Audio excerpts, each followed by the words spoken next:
Hello and welcome to episode 29 of the Front Parking Spot podcast. Today I have Valerie Fentress, and she is going to be talking about the truth about fairy tales and how we choose good books for our kids. This is a fascinating and great topic that I'm sure you're going to love listening to. Thanks for being here today. Hello, moms. Welcome to the Front Parking Spot podcast. I am so glad you're here. I'm Jennifer Bosma, wife, mom, grandma, former teacher for 23 years, and now a Christian children's book author and your podcast host. Are you a faith-based mom trying to live out a Christian life for your family? Do you want to learn more ways that you can have power over your child's spiritual growth? Inside this podcast, you will find tried and true ideas to grow in your faith and be the best wife and mom you can be. So listen in as you're cleaning up, doing the drive, or matching that sock. And be encouraged to know that God has his front parking spot set aside for you. Hello, and welcome to episode 29 of the Front Parking Spot podcast. Today, I am so excited. I have Valerie Fentress on, and we are going to be talking about the truth of fairy tales, choosing good books for our kids. And this is so important to me because we have just had discussions with pre-readers and preschool, and I am so excited that we're going to be talking about this topic today. Let me tell you a little bit about Valerie. She is an award-winning author and the host of the Bookworthy podcast, and that's actually how we found each other. So fun. Valerie writes simple stories with biblical truth. She wants to remind children who God is and who God says that they are. She's a mom of 3 boys with a passion for growing a love for God in young kids. Whether that's in books or articles she writes or on Sunday morning as a preschool storyteller, love it. Valerie considers books a love language and loves talking about children's books on her Bookworthy podcast. Welcome, Valerie. Thank you, Jennifer. I'm so happy to be here. This is great. I love how we found each other. And for so many times, like social media is really great on so many things that we can connect because you're in Texas, I'm in Georgia, and we get to meet here face to face. This is great. It's amazing what technology can do just to kind of bring people together that have a similar goal, ministry, and heart for kids. So it's wonderful. I love that. And I love that you have 3 boys because I'm a mom of 3 girls and now 3 granddaughters. So there's something about the 3, you know? What is it? They say 3 is the perfect number, right? That's why it's the Trinity. Exactly. Well, tell us about your topic with fairy tales. I am so intrigued. I can't wait to hear more. Well, as you mentioned, I do the Bookworthy podcast, and the goal of Bookworthy is to help families find good books for the kids in their lives. And as I've interviewed both Christian market authors and general market authors, there's something that many of them have said that has stuck with me because I both find it true and fascinating. And that's there is a beautiful truth and power in myth and fairy tale. Because there is a growing trend in Christian circles to avoid fantasy and fairy tales in fear of how such ideas might affect their children's young faith. And this is not to say that all books are safe and good for our kids, but that fairy tales can be a great tool to communicate moral and biblical truth. So when I set out to write my first children's book, Beneath the Hood, which is a retelling of Red Riding Hood with a biblical perspective, I knew I needed to understand why fairy tales were important. So the original moral of the Red Riding Hood story is to never trust strangers and to obey your parents. I think we can all agree this is wise advice for any child and has been since the 10th century, when this folktale was first found. And so with my book, Beneath the Hood, I wanted to communicate something more. I wanted to take the familiarity of the Red Riding Hood story and dig a little deeper into where we find our strength and identity as Christ followers. So having confidence in God's definition of value and remembering where our identity falls are the key things I wanted to communicate to my kids with this book. And each one of us is obviously on a path of life, and we all are walking towards a goal. But often life is hard and scary. And God's enemy, depicted in my book as the wolf, he wants to do everything in his power to distract us and dissuade us from reaching our goal of serving the King of Kings. But if we remind ourselves of who we are, that we are a loved child that is fearfully and wonderfully made, and what we are, an adopted child of God, we can keep our feet firm on the path that God has laid out for us and bring him glory in all things. So this story was born out of my own struggle to remember my identity, remember that I am a child of the King, and it took far too long for me to walk out in obedience to the calling God had given me. And in the back of the book, I put together a list of verses to help remind both parents and children that we are children of the King, that we're not only given a helmet of salvation, but a crown of life. So as I sought to change the meaning and impact of Red Riding Hood, it took me researching why fairy tales have been the standard in children's literature for so long. And it was fascinating. The original goal of many of the folk and fairy tales we love is to teach about historical events, train in what is good and bad, and protect children from harm. And it's interesting to note that most of the stories directed at children didn't come about until the Judeo-Christian movement came across Europe, because of the value the Torah and Bible puts on children. And even Jesus said in Matthew 18:3 that truly I tell you, unless you change and become like little children, you will never enter the kingdom of heaven. It was a child's dependence and trust that Jesus was trying to communicate to his disciples, that a child's mind is very black and white, yes and no, with very little pride, doubt, which is what the disciples were struggling with when Jesus said this. But it's that childlike mindset that Jesus was encouraging. And fairy tales draw us into that childlike mindset where every creature, big and small, thinks and feels just like they do. Because children are driven by their emotions, not logic. So to have a mouse or a wolf talk to you on the road is not so far-fetched. Right. No. Now, it's interesting to think that back in the 10th century, that children were not all that different than they are today. They still love those stories about every creature having a voice and feeling big things. Now, Albert Einstein is quoted in saying that if you want your children to be intelligent, read them fairy tales.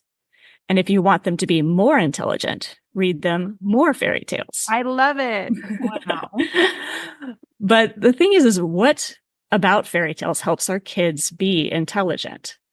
And this is what I found really interesting, is that fairy tales kind of show kids how to handle problems. Mm-hmm. And that children are the ones that are solving the problems in the stories. I mean, if you really look at Red Riding Hood and Hansel and Gretel and many of the other fairy tales, they're kind of intense and have some very hard situations in them. But all these fairy tales show kids that they are capable of doing hard things.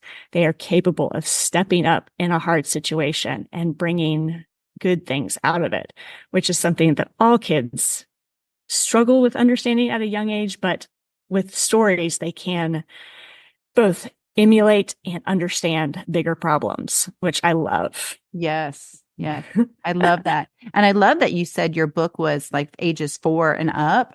That is really great. I'm already thinking I need to get this for my granddaughter. This is so good. Oh, yeah. It's fun because fairy tales, we're all kind of familiar. They have become a common language between all of us. And if I say I'll huff and I'll puff, what's the first thing you think of? Blow your house down, right? That's right. The 3 little pigs and the big bad wolf. And so stories, especially fairy tales, give us a common experience. They build bonds. They transcend cultural boundaries, which was a lot of fun when I was working with the illustrator of my books, because she's from Indonesia. And it was fun to kind of talk about the different cultures and the different stories and fairy tales that each of our cultures had.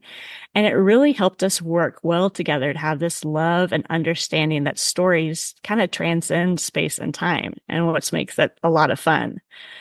And fairy tales have been passed down through the generations, and these tales are rooted in history and tradition, and they tie us to the people that have come before us. So when children learn these stories, they're also learning to conserve and know about the past and to care what happened once upon a time. Right. Did your illustrator have the same stories? Are they having the same fairy tales in Indonesia, just obviously in Indonesian, language? They have similar stories, all with the same goal of teaching and protecting and, helping kids understand this world that we live in, which is what I think fairy tales are so powerful in doing. So it's really fun. But fairy tales also draw us into the community of all humanity, because just like me and my illustrator were able to have a bond over stories because of what fairy tales do in both of our cultures. It connects us to every person, no matter where we are in our life, whether we are on a lower socioeconomical standard or a higher, we can all understand where the big bad wolf and that he is a big bad wolf, right? Right. We can all relate. And we all love animals. I mean, kids especially. That's why with my Yes. second book, we did animals as well, because it relates to everybody. Mm-hmm. You know, it's very I think inclusive. it's one of those things that I think stories with kids is important, but there is something in us, in our humanity somehow, that if we see a kid in a story, we're going to find the differences and to say, this kid is not like me. Or at least that's my tendency, is to go to, I cannot relate to this character because they don't have red hair. I can't relate to this character because it's a boy. You know, we put up these boxes and these standards just because that's the way we try to categorize our world. But when you put a wolf or a rabbit or some other animal character, oh golly, kids are just like, I love rabbits. I love bears. How can I not be like this character? And so it really opens up their heart to receive the deeper message that a story can communicate. So it's a lot of fun. This is awesome. Wow. I just love this topic because when I was a teacher, we would always read, the kids would love the stories. And I remember one of my favorite ones was the true story of the big bad wolf. And I would kind of read the story in like a New York accent, because he's kind of like, that character's kind of like a New Yorkie, like, wolf, and, it was just really fun. My kids would love it. And you're so right, because they do relate to the animals. And it's usually the wolf is the bad guy, and you have like little bunnies, which you said are the really nice guys, and the little puppies. And then, so it's just really fun to understand this and really get back fairy tales. I love this topic. Well, and like fairy tales also teach building blocks of what is in a story. A main character, the problem, the antagonist or the villain, and the Right. hurdles a hero faces, the climax and resolution. It all starts to build a pattern that leads young children toward learning how to read. Because if they can predict what's going to come next, they're more willing to turn the page, to keep reading, to keep trying. And I think all educators can agree that, reading is the key to learning anything and everything. And so to build our kids up into understanding story, being drawn by story, all starts with those first few fairy tales that we love. Right. And what you said about the villain, we were just talking to our grandchild this week about the villain, because we were watching Aristocats. And it was because she had never seen it, and they don't watch much TV, but we were having we had done it in sections. And she goes, this is a bad guy. He was the old grumpy old man. And I just finished this past weekend telling her, well, that is a villain and they need that in stories. And not only, like you said about the reading, it also helps them be a writer, because that gives them like the whole like mountain of writing. Like, you've got your problems, your characters, your solution, your villain, and your hero. And then it is a great format for that. I love this. When I teach a class to kids, I do a workshop for how to build a story. And we talk about looking at the three little pigs and how clear and simple the building blocks are. And that, what is it? Within the first two sentences, you're introduced to the characters and the problem, and then you're also introduced to the villain. It's like, it just starts off with, there were three little pigs living with their parents, but they had grown out of their house and needed to go out on their own. There's the characters and the problem, but beware of the big bad wolf. That's the problem. Right. And then the rest of the book is just how each one handles that problem and how they come back together.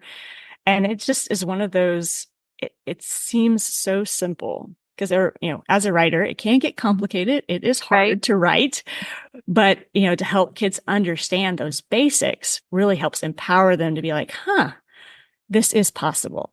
I may not be an artist or creative, but I can follow a plan. And I think that opens up creativity for all kiddos. I love this. And I want to get your book. So tell us, how can our audience find you, get your book, connect with you, all that good stuff, Valerie. Tell us how we can find you.